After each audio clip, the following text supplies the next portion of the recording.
Hello, dear learners. How are you all? I hope you all are fine and healthy. So, welcome back to your English classes.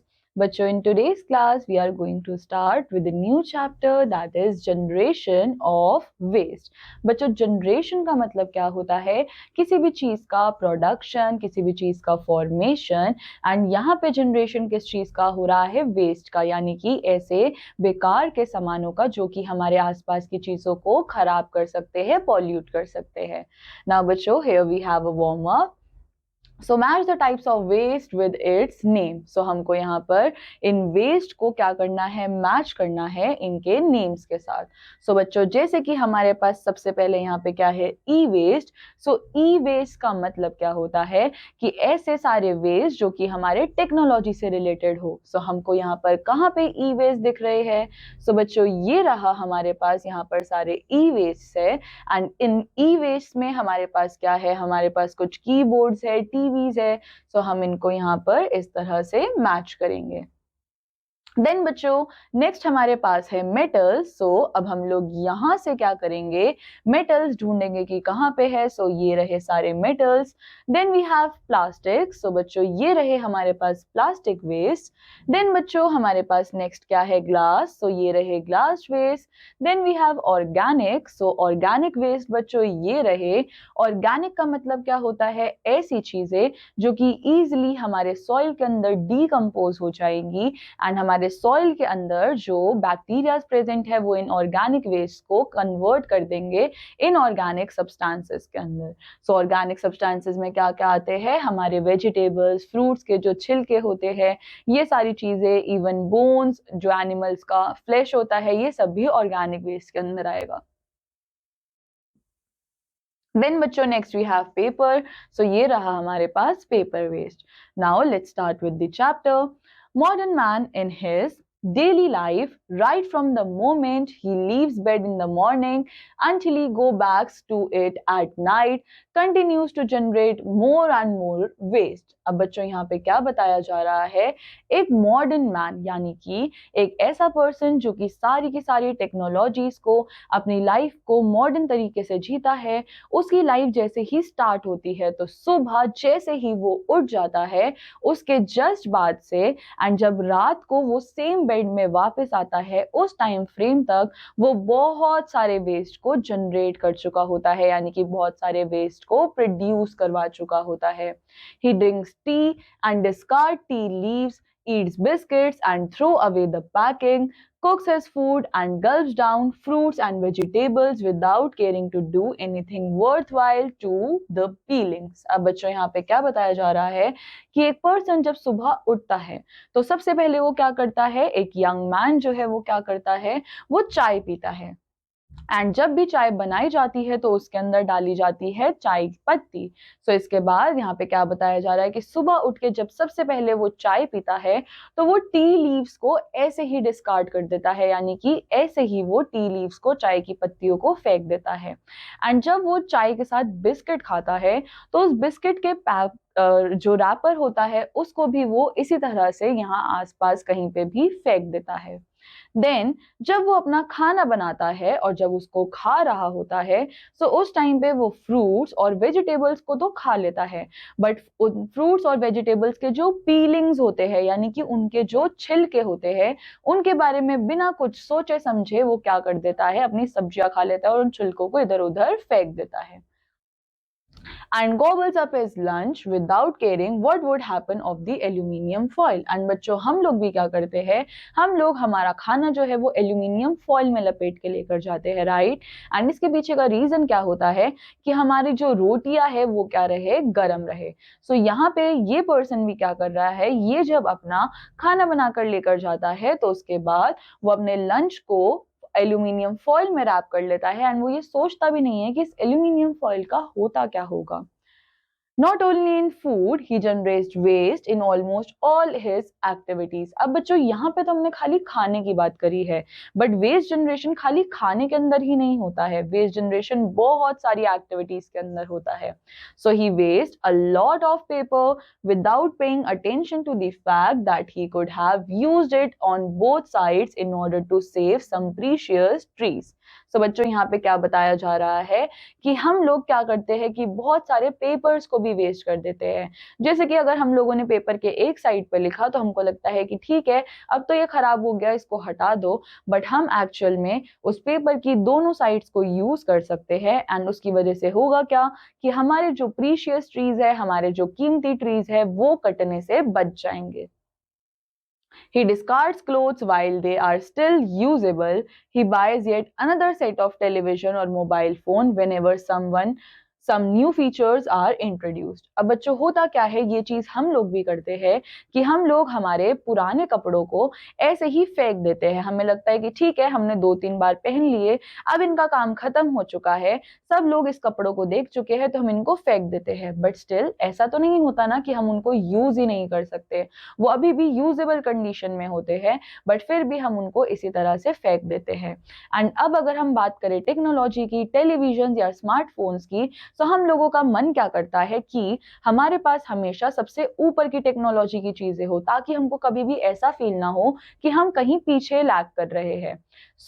अब हम लोग करते क्या है कि जब भी कोई नया टेलीविजन या स्मार्टफोन आता है जिसके अंदर नए फीचर्स होते हैं, तो हम लोग इस चीज की जिद पकड़ लेते हैं कि नहीं, हमको तो यही टीवी, यही वीडियो गेम, यही स्मार्टफोन चाहिए, क्योंकि इसके अंदर सारे नए नए फीचर्स जो है वो प्रेजेंट है।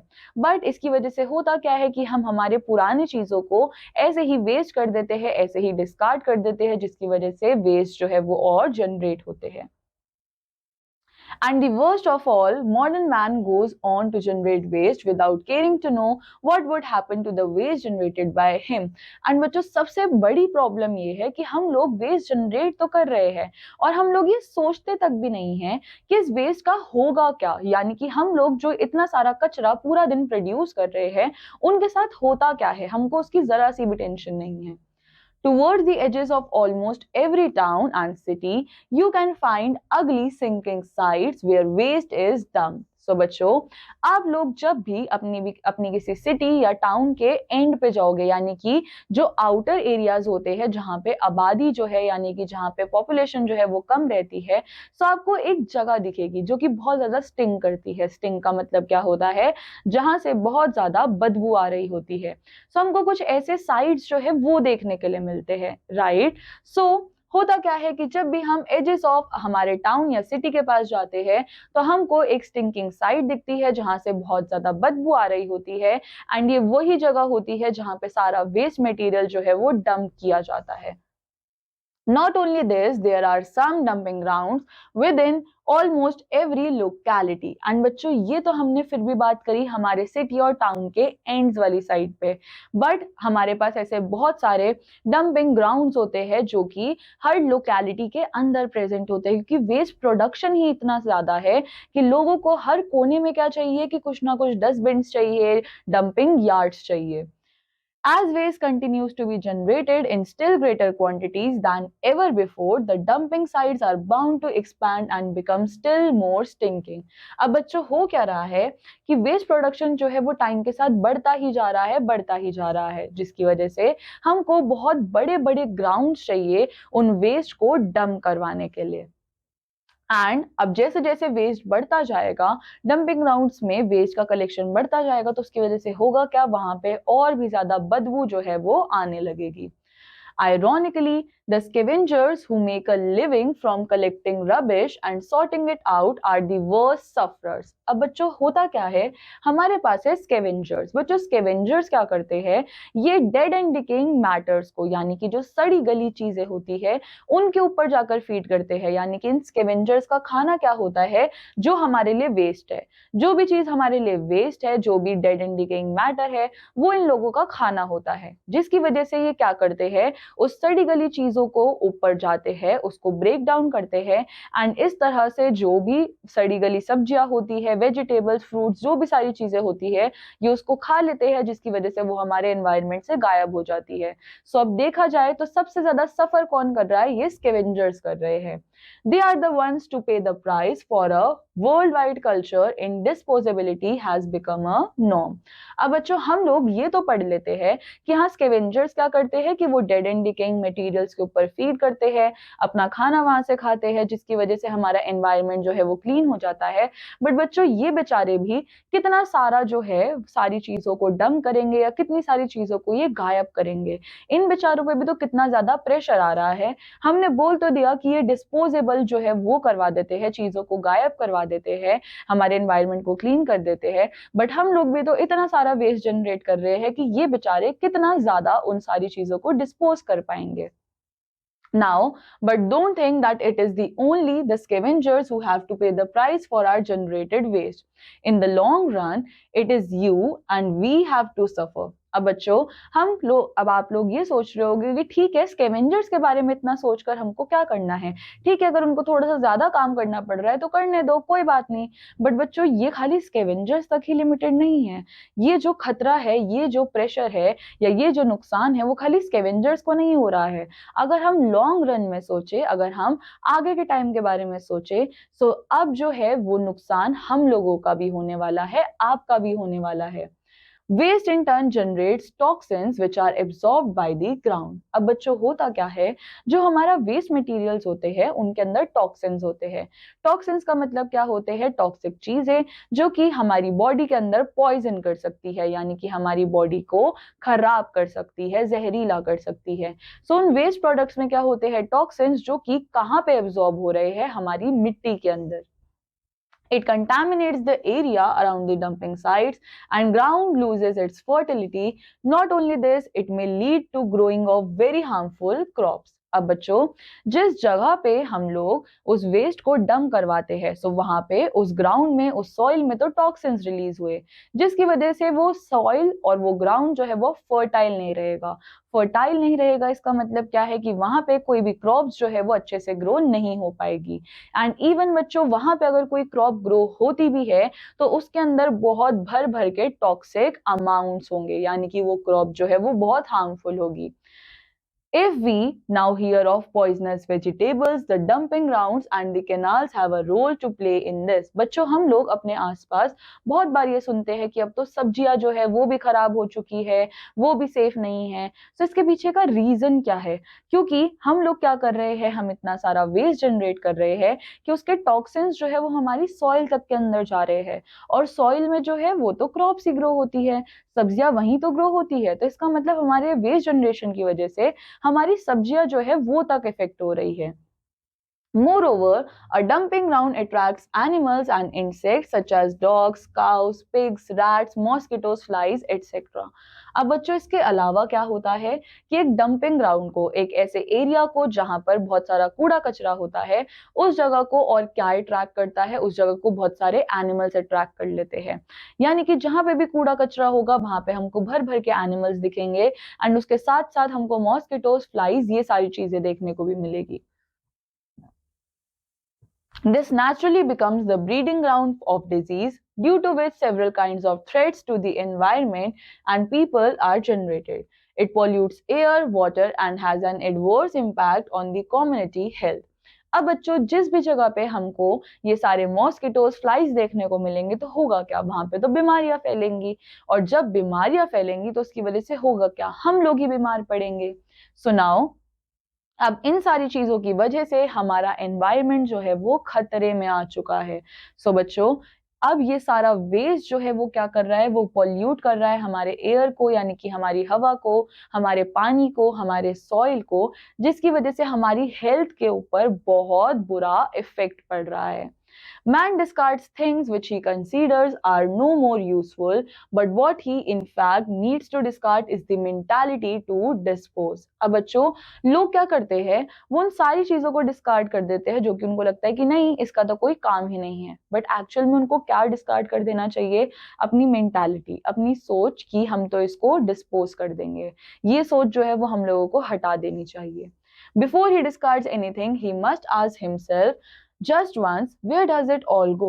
जब भी बच्चों हम किसी एक चीज को फेंकते हैं, किसी नई चीज की तरफ स्विच करते हैं, तो हमारे दिमाग में सबसे पहला क्वेश्चन क्या आना चाहिए कि हम जो ये चीज फेंक रहे हैं ये एक्चुअल में जाएगा कहाँ। Space is finite, so are the dumping grounds. अब बच्चों यहाँ पे क्या बोला जा रहा है कि जगह जो है वो फाइनाइट है। फाइनाइट का मतलब क्या होता है? लिमिट। ऐसा नहीं है कि हमारे पास भर भर के इनफाइनाइट स्पेस है जहाँ पे हम वेस्ट को डंप कर सकते हैं। हमारे पास खाली फाइनाइट स्पेस है, लिमिटेड स्पेस है, एंड उसी की वजह से जो हमारे डंपिंग ग्राउंड्स है वो भी लिमिटेड ही है। सो इन लिमिटेड स्पेस में हम कितना ही वेस्ट जो है वो डंप करवा पाएंगे। If waste is generated, some space has to be found out to dispose it, and it can result only in still more stinking and larger dumping grounds which present an ugly sight. अब बच्चों जैसे जैसे हम लोग waste generation करते जा रहे हैं, जितना ज्यादा हमारा वेस्ट जनरेट होता जाएगा, सो उसकी वजह से होगा क्या, हमको चाहिए होंगे ज्यादा से ज्यादा डंपिंग ग्राउंड्स, एंड जितना ज्यादा डंपिंग ग्राउंड होता जाएगा हमारे आसपास की जगह बहुत ज्यादा स्टिंक करने लगेगी। स्टिंक का मतलब क्या होता है कि वहां से बहुत ज्यादा बदबू आने लगेगी, एंड इसके साथ साथ हमारे जो आसपास की जगहें हैं वो बहुत अगली लगेंगी, यानी कि बहुत ही ज्यादा बुरी लगेगी देखने में। इवन हम लोगों का भी कभी मन नहीं करेगा कि हम उन जगहों पे जाकर विजिट करें। Now, especially in the open countryside where air out to be clean and pure. And बच्चों ये प्रॉब्लम वहां के लिए तो और भी ज्यादा बड़ी है जहां पे हमारे पास एक क्लीन कंट्री साइड है, यानी कि वहां की हवा जो है वो एकदम साफ है। सो इन वेस्ट जनरेशन की वजह से क्या होगा, अब वो क्लीन कंट्री भी क्लीन नहीं रह जाएगी। As somebody approaches a dumping ground, he is bound to hide his nose behind the veil of his handkerchief, suffer the bad odor if he is driving, and cannot afford to lay his hand on some cloth close by because of heavy traffic. अब बच्चों आप लोगों ने ये चीज जरूर notice करी होगी कि जब भी हम किसी डंपिंग ग्राउंड से गुजर रहे होते हैं तो हम लोग क्या करते हैं, हम लोग हमारे हाथ को या फिर हमारे हैंडकरचिप को हमारी नोज के ऊपर रख लेते हैं ताकि हमारी नोज कवर हो जाए। हम ऐसा क्यों करते हैं कि वहां पे इतनी ज्यादा स्टिंकिंग होती है, इतनी ज्यादा गंदी स्मेल होती है जो कि हम चाहते हैं कि हमारे अंदर तक नहीं जा पाए, हम लोग उसको बिल्कुल भी स्मेल ना कर पाए। एंड इसकी वजह से होता क्या है कि जब हम लोग कभी भी ट्रैफिक में होते हैं या फिर ड्राइव कर रहे होते हैं, सो इन दैट केस हम लोग हमारे हाथ को भी उससे कवर नहीं कर पाते, एंड हमको अनफॉर्चुनेटली उस स्मेल को जो है वो स्मेल करना ही पड़ता है। सो नाउ बच्चों, and God forbid if his vehicle breaks down at a place adjoining some dumping ground, I am afraid he is going to have a very uncomfortable time. And बच्चों सोचो कि कभी अगर किसी की गाड़ी किसी डंपिंग ग्राउंड के आसपास खराब हो जाए, सो उस टाइम पे क्या होगा, उसको उस स्मेल को उस स्टिंकिंग प्लेस को काफी ज्यादा बियर डाउन करना पड़ेगा, जो कि बहुत ज्यादा मुश्किल हो जाता है। एंड उस टाइम पे उसका टाइम जो है वो बहुत ज्यादा अनकंफर्टेबल हो जाएगा, बहुत मुश्किल से वो उस टाइम को निकाल पाएगा। And if he happens to have his house near one of his dumping grounds, he is certainly going to live a life of hell. And बच्चों सोचो अगर किसी का घर ही किसी डंपिंग ग्राउंड के आसपास हो तो उसके साथ तो क्या ही होगा, क्योंकि उसको पूरा दिन जो है वो स्मेल करनी पड़ेगी, अपने आसपास ये अगली सिनेरियोज जो है वो देखने पड़ेंगे। सो उसकी लाइफ तो किसी हेल से कम नहीं होने वाली। Now, in fact, we can reduce the generation of waste if we cannot avoid it altogether. बच्चों हम लोग एक काम कर सकते हैं कि अगर हम इस जनरेशन ऑफ वेस्ट को पूरी तरीके से खत्म नहीं कर सकते तो एटलीस्ट हम इस जनरेशन ऑफ वेस्ट को कम तो कर सकते हैं, बट इसके लिए हम सबको साथ में काम करना पड़ेगा। Much of the harm is done by plastic, but certain plastic products are very useful too. अब बच्चों मोस्टली जो ये वेस्ट प्रोडक्शन है वो किसकी वजह से होता है, प्लास्टिक्स की वजह से, क्योंकि प्लास्टिक्स जो है वो नॉन बायोडिग्रेडेबल होते हैं। अब यहाँ पे नॉन बायोडिग्रेडेबल का मतलब क्या है कि ये लोग हमारे एनवायरनमेंट में बहुत टाइम तक रहते हैं। हमारे पास ऐसे कोई माइक्रोब्स नहीं है, ऐसे कोई बैक्टीरियाज नहीं है जो कि इन प्लास्टिक्स को डिस्पोज करवा पाए, खत्म करवा पाए, जिसकी वजह से ये हमारे एनवायरनमेंट में काफी लंबे समय तक रहते हैं और हमारे एनवायरनमेंट को पॉल्यूट करवाते हैं। बट कहीं ना कहीं हमारे को प्लास्टिक्स की जरूरत भी बहुत ज्यादा होती है। If man has invented plastic, certainly it has got to be useful. अब बच्चों अगर प्लास्टिक इन्वेंट किया गया है तो इसका मतलब ये क्या है कि वो हमारे काम का भी होने वाला है।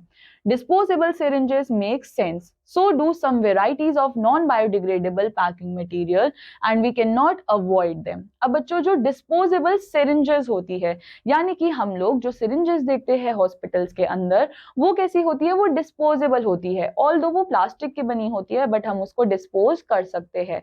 एंड इसी तरह से हमारे पास कुछ नॉन बायोडिग्रेडेबल पैकिंग मटेरियल भी होते हैं जिनको हम अवॉइड ही नहीं कर पाते। ऑल्दो वो नॉन बायोडिग्रेडेबल है बट स्टिल हम उनको अवॉइड ही नहीं कर पा रहे हैं, वो हमारी लाइफ में इतनी बुरी तरह से घुस चुके हैं। But consider the use of plastic handed over to you by your grocer or vegetable hawker, or your books and stationery being given to you in a plastic bag, or you being sold water or milk or biscuits in plastic pouches. अब बच्चों हम लोग क्या देखते हैं कि जब भी हम कहीं से शॉपिंग करने जाते हैं, हम जाकर सब्जियां या फिर फ्रूट्स खरीदते हैं, तो हर कोई हमको सारा सामान जो है वो प्लास्टिक के बैग्स में दे देता है। इवन अगर हम लोग कभी बुक्स खरीदने के लिए जा रहे हैं, स्टेशनरी शॉपिंग करने के लिए जा रहे हैं, तो वहां पे भी हमको हमारा सामान जो है वो प्लास्टिक्स के बैग्स में मिलने लग जाता है। So you can very well avoid generating such type of waste. बच्चों अब हम लोग इस तरह के वेस्ट जनरेशन को तो अवॉइड कर सकते हैं, यानी कि हम लोग जो ये प्लास्टिक बैग्स कैरी करते हैं, हम इसकी जगह इसका कोई सब्सटीट्यूट ढूंढ सकते हैं, यानी कि प्लास्टिक बैग्स की जगह हम किसी और मटेरियल के बैग्स जो है वो यूज कर सकते हैं, जिसकी वजह से हमारा प्लास्टिक का जनरेशन जो है, प्लास्टिक वेस्ट का जनरेशन जो है वो थोड़ा कम हो सकता है। Everyday things can be bought in a cloth bag instead of plastic bag, and milk and water can be bought in glass or water jars in a place of plastic pouches or bottles. So बच्चों इसके लिए हम लोग क्या step ले सकते हैं कि हम लोग जब भी कोई चीज खरीदने के लिए जाते हैं, सो वहां पे प्लास्टिक बैग्स की जगह हम लोग कौन सा बैग यूज कर सकते हैं? हम लोग कॉटन बैग यूज कर सकते हैं, हम लोग जूट बैग यूज कर सकते हैं। एंड ये सारी चीजें तो इन्वायरमेंटल फ्रेंडली होती है, ये बायोडिग्रेडेबल होती है, जिसकी वजह से हमारे एनवायरनमेंट को हार्म नहीं पहुंचाएगी। और अगर हम लोग अब बात करें पानी की बोतल की, दूध की बोतल की, सो इसके लिए हम लोग प्लास्टिक के कैंस यूज करने की जगह क्या कर सकते हैं? ग्लास बॉटल्स जो है वो ले सकते हैं। Now then kitchen waste can be fruitfully used as manure in our garden which help to grow healthy plants. और बच्चों ये तो बात हो गई हमारे शॉपिंग की या फिर हमारे पानी की। अब हम लोग आते हैं हमारे किचन पे। सो हमारे किचन में हम लोगों ने चैप्टर की स्टार्टिंग में ही पढ़ा था कि बहुत सारे वेस्ट जो है जनरेट होते हैं, जैसे कि हमारी वेजिटेबल्स के पील्स, हमारे फ्रूट्स के पील्स। सो अब उनका क्या कर सकते हैं? हम उनको मेन्योर की तरह यूज कर सकते हैं, यानी कि खाद की तरह यूज कर सकते हैं, और उसको अब हम लोग यूज कर सकते हैं हमारे घर के छोटे से गार्डन में।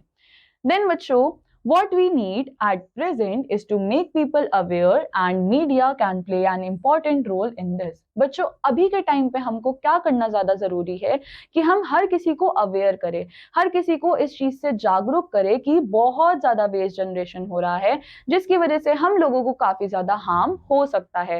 एंड इसमें सबसे बड़ा रोल प्ले कौन कर सकता है? मीडिया। मीडिया के थ्रू हम लोग काफी ज्यादा लोगों को इन सब चीजों की तरफ अवेयर कर सकते हैं। It is not at all difficult to make a beginning. It is all a matter of mentality and we have only to carve it out properly.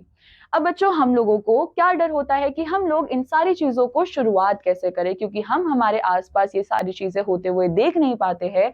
सो हमको इस चीज की घबराहट होती है कि हम ही खाली क्यों ये करें। बट अगर हम इस चीज को इनिशिएट करवाएंगे, हम हमारे आसपास के लोगों को अवेयर करवाएंगे, सो हम कुछ ना कुछ डिफरेंस जो है वो जरूर क्रिएट करवा सकते हैं। What may be difficult is to sustain this mentality and make it a habit. अब बच्चों जब हम लोगों ने एक अच्छा स्टेप जो है वो स्टार्ट करवा दिया है, सो उसको खाली स्टार्ट करवा के रोकना नहीं है, हमें उसको हमारी हैबिट में लेकर आना है, उसको मेंटेन करके रखना है, ताकि हमारे स्टेप्स जो है वो लॉन्ग रन में फ्रूटफुल रहे। Now बच्चों next we have similarly some other practices can be adopted. So इसी तरह से हम लोग कुछ different practices जो है उनका भी use कर सकते हैं। Donate your clothes if you are not willing enough to wear them anymore. So बच्चों हम लोगों को जो लगता है कि हम लोग जो कपड़ों को नहीं पहनने वाले, सो हम उनको फेंकने की जगह क्या कर सकते हैं? उनको दोबारा से किसी को पहनने के लिए दे सकते हैं। सो इसका मतलब हम लोगों ने इस तरह से वेस्ट जनरेशन नहीं किया, हम लोगों ने उस कपड़ों को किसी दूसरे यूजफुल पर्सन को दे दिया। Now sell your paper plastic, glass and metal articles to the local kabadi wala who visits your locality every now and then. इसके अलावा बच्चों हम लोग क्या कर सकते हैं, हमको जो लगता है कि हमारे घर में ये बेकार की चीज पड़ी हुई है, ये हमारे किसी काम की नहीं है, जैसे कि हमारे पास बहुत सारे पेपर्स हो जाते हैं, बुक्स हो जाती हैं, वो सारी चीजें, देन प्लास्टिक, ग्लास या फिर मेटल आर्टिकल्स, इन सबको हम ऐसे ही फेंकने की जगह क्या कर सकते हैं, कबाड़ी वाले को दे सकते हैं। अब बच्चों ये जो कबाड़ी वाला है ये हर लोकेलिटी में कभी ना कभी आता रहता है, यानी कि या तो ये एक आधे दिन में या फिर ये रोज एक लोकेलिटी के अंदर चक्कर मारते रहते हैं। एंड ये लोग क्या करते हैं, ये हमारे वेस्ट को खरीद लेते हैं एंड उसके बदले में हमको थोड़े बहुत पैसे भी दे देते हैं, और उसके बाद ये उन सारे वेस्ट को दोबारा से रीयूज करके क्या करते हैं, आगे बेच सकते हैं, या फिर उन वेस्ट को मॉडिफाई कर कर ये एक बार यूजेबल फॉर्म्स में उनको कन्वर्ट कर सकते हैं। Now and in this process make some money too, और बच्चों सी ये एक ऐसा प्रोसेस है जिसमें हम लोगों को पैसे भी मिल सकते हैं। This kabadi wala contributes in making your environment healthier as he helps you to recycle a lot of your waste. So बच्चों ये जो कबाड़ी वाला होता है ये हमारे एनवायरमेंट को हेल्दी बनाने में बहुत ज्यादा कॉन्ट्रीब्यूट करता है, क्योंकि ये हमारे वेस्ट को क्या करता है, रिसाइकल करता है, यानी कि हमारे लिए जो वेस्ट है वो उसको रिसाइकल कर यूजेबल फॉर्म में कन्वर्ट कर देता है। Thus we can manage waste using the golden 4 R's formula: refuse, reduce, reuse and recycle. So बच्चों हम लोग हमारे वेस्ट जनरेशन को, वेस्ट फॉर्मेशन को 4 R's को फॉलो कर कर क्या कर सकते हैं, कम कर सकते हैं।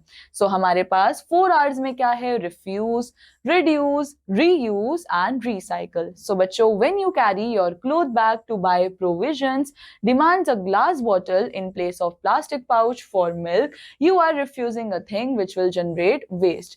अब बच्चों हम लोग रिफ्यूज कैसे कर सकते हैं, कि मान लो कभी हम लोग हमारे बैग्स को, शॉपिंग बैग्स को लेकर गए हैं कुछ शॉपिंग करने के लिए, और वहां पे अगर वो आपको मिल्क प्लास्टिक के पाउच में दे रहा है तो हम उसको मना कर सकते हैं कि नहीं, मिल्क जो है वो प्लास्टिक के पाउच में मत दो, हमको ये मिल्क जो है वो ग्लास की बॉटल में दो। सो इससे होगा क्या कि आपने रिफ्यूज किया, आपने मना किया एक ऐसी चीज के लिए जो कि वेस्ट को जनरेट करवा सकता है, जो कि वेस्ट को प्रोड्यूस करवा सकता है। You can reduce the generation of waste by being consciously aware of your everyday activities.